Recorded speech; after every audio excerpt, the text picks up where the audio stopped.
And hello fellow tankers, Space Bandit here with another episode of World of Tanks, and today I bring you quite a dandy. It's going to be a really good game in my M48 Patton, and I'm platooned here with Freddy, FMB and Tas. So the three of us had some platoon time just recently, and unfortunately I wasn't recording when we played this game, so my apologies for this, guys. The game will be a little bit patched up to try to make it look somewhat reasonable, although I did record the ending of the game, so you are going to see it at the end later on. But in the meantime, my apologies for third-person view. Luckily there's not too much happening early in the game, but I'm gonna try to have snippets here and there from where I was actually penning the tanks. So as you can see, matchmaking is relatively good. We're in a tier 10 game. Obviously only one arty per side, and we got ourselves into the central position here, so we wanted to engage in a fight early, but we can't really spot anything. As you can see, the opposition team is playing it really passive at this moment, and I wasn't really sure whether we have everyone spotted on this side of the map. Lately, in my experience with M48, it's somewhat sketchy, like I can't spot Death Stars, right? So I don't know what's going on with the spotting mechanic.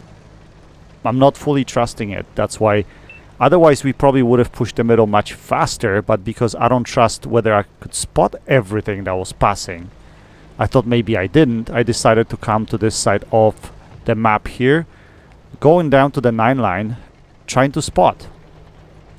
So what I'm gonna do is I'm just gonna poke from around the corner and see if there's anything actually coming in this direction. In the meantime, I think Freddy loaded into the game late, and he's gonna make his way on top of the hill, while Tas is still holding the middle at this point. And as you can see, there are so many tanks at 1 and 2 lines, right? Fighting it out. So I was suspecting that there's nothing here. I just wanted to make sure that, you know, I don't get myself into trouble and get under the enemy fire. So at this point, I'm telling the guys, I'm like, you know what? I'm not gonna go here alone. If you guys are not coming, I'm not gonna push this side on my own, because Freddy's already on the way to the top of the hill. Obviously he cannot come with me, but at the same time Tas says, you know what, I can come with you, let's go space. I'm like, okay, all right, two of us is a different story, we can do this, right? So we started pushing up here, and you know, at this point we're not spotting anything, so I'm pretty sure at this time that this flank is clear. So what we're gonna do is come around the corner and engage those TDs that are sitting at H5, somewhere around there. There's E3 over there, and there's another Russian TD, object 268-5, I believe. Anyway, so we're gonna put a shell into this E3. Now the way I put that shell in, obviously I had heat loaded and I penned that superstructure because he was slightly angled. In the meantime, he puts a shell into Tas. Now we put a second shell into him right here, and this time we put it into his lower plate because it was visible, so I could easily put the shell into him right there. At the same time, Tas gets hit by object 140 that's on top of the hill, and he's burning, baby, he's burning, which is not great. Not the greatest game for Tas, unfortunately. He got focused quite early in the game. We put another shell into the T110E3. Again, he was showing us a little bit of his lower plate, that armpit area, so we put that in. And if you guys are not aware, heavy American TDs like T110E3, T110E4, as well as T110E5, American heavy tank at tier 10, what all of them have in common is the fact that middle of their lower plate is quite trolly. If you hit it, you're probably gonna bounce. You're gonna have to hit what I call those armpit areas close to the tracks in order to pen them. Anyway, I started backing off because Tas said that he's basically on 0 health and he's gonna have to drop off. So I started dropping off too. Didn't want to push on my own. At the same time, I told Freddy, look, you gotta take care of that guy on top of the hill, because I can't move forward until you actually get him out of the game. And Freddy's like, I'll try, he's faster than me. I'm like, you'll do it. And there we go, Freddy takes him out right there. And now I can start moving forward. So the plan here was to come all the way around, like take a long route. Try to remain unspotted from the TDs that are sitting at H5, and hopefully sneak behind them and kind of create a crossfire opportunity. Now, since we have the hill, if I set myself up on the opposite side, they're gonna have to choose, either pay attention to me or pay attention to Freddy that's on top of the hill. And in this scenario, we're gonna present quite a good crossfire, and I thought both Freddy and we played it really well here in this situation. Although quite a few unfortunate things happen later on, which we can touch on just a little bit. Anyway, so as you can see, I'm trying to go as far away from these guys as possible, right? All the way to the left, so that they cannot spot me. In the meantime, Freddy's spotting them, making sure they're looking at him, right? So they're not going to be paying attention to me. Now, the corner where I'm going to be at over here, it's a pretty good position because it has some cover. It has some bushes as well. So I thought I was going to surprise them, come out from around the rock over here, but the E3 is actually looking at me. I'm like, okay, well, that's not good, because if he's looking at me, he's going to fire at me. I don't know how he anticipated me being here, but he did somehow. Or maybe he just, I don't know, maybe he just turned in this direction for whatever reason when he went down the hill. I don't know. Anyway, I'm unspotted here. I'm behind a bush. So we're going to try to respot him. Actually, I don't think that's my spot. I think that's Freddy's right there. But I'm unspotted at the moment, and I should probably be hitting T110E3. Right now, the problem is I don't see his lower plate. Only his cupola, which is kind of trollish. But I see Death Star in the corner of my eye, and he's a one-shot, so I'm going to take him out of the game just like that. He wasn't even paying attention to us. He was fighting in the 1-2 lane. And we're going to do the same thing. We're just going to go behind the rock, and we're going to lose our sixth sense right here. And once we lose our sixth sense, we can engage that T110E3. We have our heat loaded, so we're going to try to hit his cupola, I believe. That's what we're going to go for. So we're going to aim this shot up. And we hit him right there. As you can see, we're going to pen him through the cupola, right through there. You can only do that with heat. APCR rounds probably not going to pen him in a cupola. Or you might be able to pen some shots with APCRs, but likely not. That's not really a weak spot on T110E3. Anyway, Freddy takes him down because he was paying attention to me. And that's what I'm saying. Like, this position here and getting ourselves in this position to create this crossfire was key in this situation. So we're going to scoot a little bit forward because we don't know where the second TD is. He was spotted somewhere over here. He's still somewhere over here. But I can't spot him. So I basically told Freddy, look, I'm going after Artie. And this is going to be something special, to be honest. I don't know how this happened. I mean, there's no way I'm such a bad marksman, I'll tell you that much. First shot, try to track him. It goes a little bit high. Okay, and second shot will be the puzzling one, because I didn't know what the hell happened to this shell. Because I was aiming right in the center of him, and he was barely moving.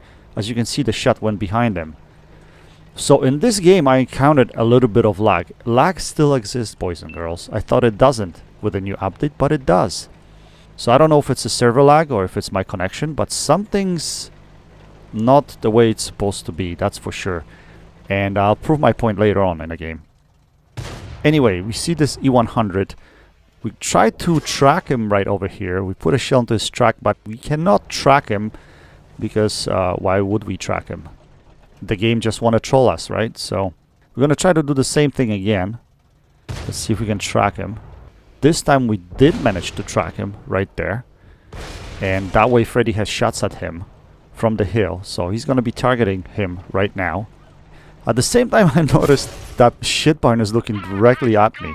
So I angled my tank, and luckily I bounced that shell. He puts it in my track, and we managed to put a shell into him, and then Freddy takes him out of the game. That was a scary moment. If I lost that HP here, that would have probably cost me big time. Anyway, we missed that shot on E100. I think that hit the ground. I didn't have much to shoot at, to be honest. Very narrow shot over there.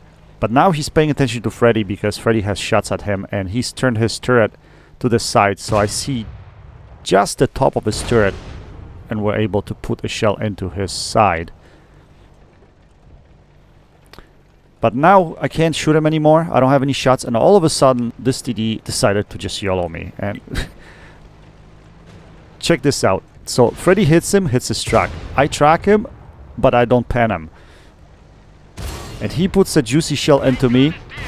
But he's in a crossfire now. He's dead already because he's in a crossfire between myself and Freddy. And with our rate of fire, we should be able to easily take him out of the game. And that's exactly what we're gonna do. Freddy's gonna finish him off right there. Now, unfortunately, Freddy went unspotted, but for whatever reason, E100 was still aiming into his position and he takes Freddy out, even though Freddy was unspotted. So, unfortunate thing, because now it's just me versus 3 tanks and this is going to be a little bit sweaty. Trying to hit this E100 and we missed the turret shot. He jukes us a little bit there and we missed that shot. Now I was sweating here for sure. This was a difficult situation, but I thought I was in a really good position because Artie couldn't hit me here from where Artie was, and we can see it right here. We're gonna put a shell into her right there, and she's gonna miss a shot on me right there. Just barely misses. Now if Artie was shooting HE or super HE, probably would have drawn some damage, but because Artie was shooting APs, I think, AP rounds, it wasn't splashing me at all. But this position was still good as a defensive position anyway. So we're gonna try to fight this E100 here. We're gonna try to put a shell into his turret. Yes, we do. And, you know, this guy was playing it pretty good, to be honest. I mean, he was juking my shots here and there, so he was doing his best, trying to avoid the shells. And at this point in time, I didn't know, but he was actually ammo-racked. And when I checked the replay later on, I realized that he was ammo-racked. That's why he wasn't pushing me. Otherwise, he probably would have pushed me right away. We missed the shot here again. That hits his gun mantlet. Unfortunately, I didn't lead that shot very well. And yeah, we're gonna miss shitloads of shots in this game, guys. That's the way it goes sometimes, right? Some of them are obviously my fault, some of them are not. We noticed T110E5 approaching us. He's right in front of us, so now we're gonna have to start paying attention to him. And yeah, we're just gonna be in survival mode here, or pretty much all the time until the end of the game. All we want to do is survive as much as possible, micro position angle our armor so that the opposition cannot hit us. That shot, unfortunately, I thought I saw a lower plate of T110E5 right there, but I didn't realize at that point that my shell actually hit the rock, because I thought I aimed it really well. I'm like, that guy should have been out of the game. I don't understand how my shell didn't hit, but yeah, that little piece of a rock. Now this E100 knows that I fired, so he's gonna try to push me. Fortunately enough, I angle well enough, and he hits my track. At the same time, I do manage to damage him. I put the turret shot in just above his skirt. And now I think Freddy's telling me, watch out, because Artie might be relocated and it might have shots at you right here. I'm like, well, I don't think it does, but in a split moment you'll see, oh, that shell was so close. Again, if it was super HE, I would have gotten damaged, but it wasn't. It was an AP round, so I didn't get damaged, right? So I'm going to keep on angling here. I know Artie's fired, so I don't have to worry about that. And I'm going to try to put a shell into this guy's bottom plate, but he jukes us a little bit here. As you can see, that's a tough area of the bottom plate. Last thing you want to do is hit it there. You want to hit it right in the center. Here we go. Now we're in a first-person view. So last few minutes, we actually going to see where we're aiming. We put this shell into his bottom plate right there. And he should be just a one-shot to us right now. So now that I lost my sixth sense, I'm telling the guys, you know, this is the time. This is the time where I gotta do my flanking maneuver. I gotta go from the bottom, approach him, kill him, and then take care of the Artie. But while I was coming down, I flipped my tank. And I was like, Jesus, please, not now. Why does it have to happen now? And then Freddy's like, oh, you're okay, keep going. So I kept going. And we're gonna spot the Artie here. And we have just a narrow shot. Now, take a look at where I'm aiming this shot. It was central area of the Artie, right? Now, look where it goes. See what I mean? I'm not crazy. Lag still exists. And it was evident in this game, definitely. For me, anyway. So we're going to try to come up, get rid of the E100. But all of a sudden, E5 is here. So We take him out of the game because he didn't have gun depression. Now the arty is coming after us, so what we have to do is quickly track him, because if we don't track him, he can put that juicy shell into us and potentially chew a lot of HP off of us. But we put a shell into his bottom plate right there, and we take him out of the game, and now we should pretty much have it. We should pretty much have it. It should be easy. E100 is one shot to us, and again, I don't know what the hell happened there. That was a drive wheel shot. My shot went late. So I think it's still lag. And this shot, I don't know what happened here either. Apparently it went into the truck even though I was aiming at the lower plate. So we're gonna try it this third time around, and we take him out of the game and secure the win for the team. Man, my armpits were sweating at this point. I was like squeezing my controller. I'm like, wow, this is crazy.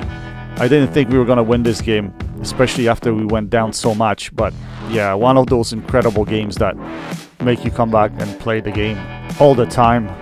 Those are the games you want to be having every time you play this game, to be honest. I was so happy that I could actually carry this at the end of the game. We finished with Ace Tanker, 5.2k damage. Freddy also finished with over 5k damage. We had very similar stats, to be honest, at the end of the game. We finished 1-2. Unfortunately, Taz got taken out early because it wasn't meant to be for him in this game, but that's the way it goes sometimes. We finished 1-2 on top of the leaderboard, but what a carry. What a carry, guys. Like I said, those things don't happen often, but when they do, I know why I keep playing this game and keep coming back to it. Anyway, guys, I hope you enjoyed this video. That's it for now. Until next time, happy tanking. Space Bandit, check it out.